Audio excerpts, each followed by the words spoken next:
I am the founder of the International Food Design Society, co-founder of the Red of Latinoamericana, still get confused, Red Latinoamericana, the food design or something like that. And I am the principal editor of the International Journal of Food Design. Yeah, my relationship with food design is basically all my life, and I've been trying with the society and the events that I've organized. I've been trying to basically put together academia, the food design world in academia and the food design world of professionals, and try to get them together in the same room and exchange ideas. The same exact things that is happening here in these few days, and it's brilliant. So yeah, this is the most difficult question ever. I don't like giving definitions in general.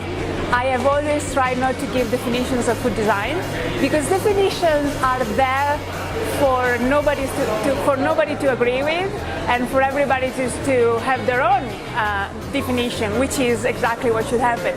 So I don't have a definition of food design, but to me, food design, in order for something to be food design, it needs to be about food as well as design, or it needs to be about design as well as food. So that's the important thing to me. It is food design where there is a connection between food and design. If there's no design, it's not food design. If there's no food, it's no food design. So the two components, the two half of this term, food design, to me are equally important. So that's it. That's what food design is to me. Not considering this a definition.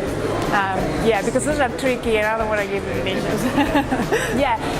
The original idea, really, the intent of the International Food Design Society was really to bring together academia and the world of professionals within food design, because this was 2009, and I would Google food design as everybody, and I would see that everything and the opposite of everything would pop up.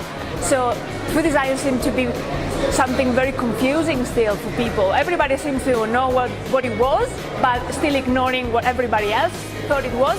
So the idea was really to create something, first of all, a platform, like a website, where people could start putting their name close to something that is called food design, and call themselves food design or food designer or food design person. For example, we have researchers listed in the website that call themselves food design, that they consider themselves a food design person without considering themselves a food designer. So that was a platform to really showcase, to really bring together these people and give them an identity within the food design world. And then with the events that we have organized, the objective again was to bring academia and professional together, because the world of research research is done for professionals to use, and professionals, but still there's these two worlds don't connect very often, as in many other disciplines probably.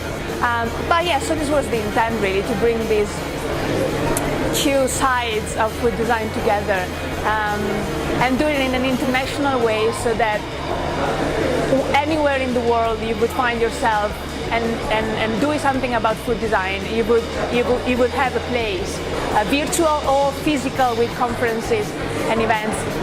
You would have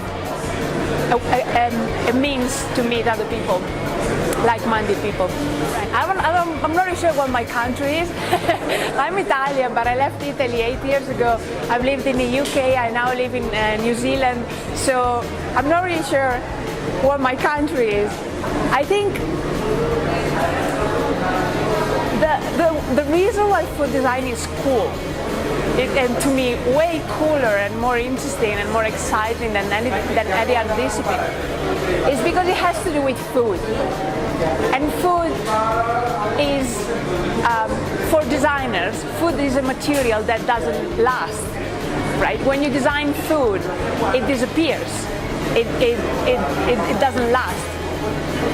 So I think the interesting thing to me, and really what my research revolves around, is to make the fact that food disappears not a problem but a strength of the type of design that you're actually doing.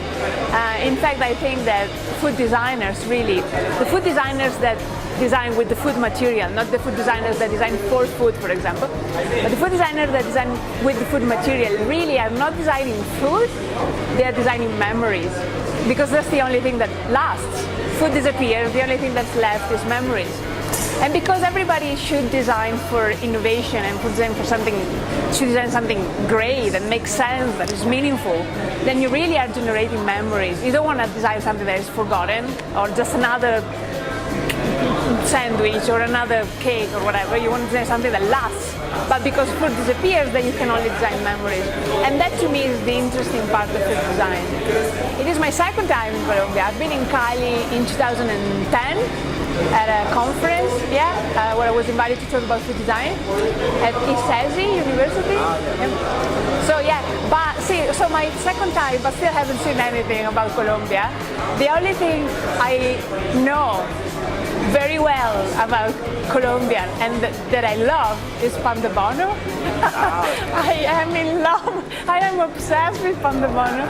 Somebody brings me pan de bono. I really hope that before I leave I get to eat pan de bono. I love bread in general, and as in Italian we have a lot of types of bread. So it was a very big surprise to me coming to Colombia and finding another country so far from mine that made amazing bread. It was mind-blowing. It shouldn't have been, probably. So very surprising. So I still have wonderful memories of the first time I ate. You see, memories. I have wonderful memories of the first time I ate pan de bono. So it was the reason why I was happy to come back here. So I was able to eat pan de bono again. A few things a year ago, but I don't remember anything as well as I remember pan de bono. And I remember it because it was great. These people that were taking us to the conference in the morning, and we were in the car, and they just stopped the car at a local, normal looking bakery, and they came in with this paper bag with this warm bread, and it was just the best thing ever. The other thing that I remember was a drink with a green fruit that looks like tomato. Lulu, yes, that one, yes. And I've also bought candies at the airport, I remember. Yeah, and the other thing that I love, the other thing that I love is those candies with guava, like gelatin things. Yeah. Okay. I love those. Thank you.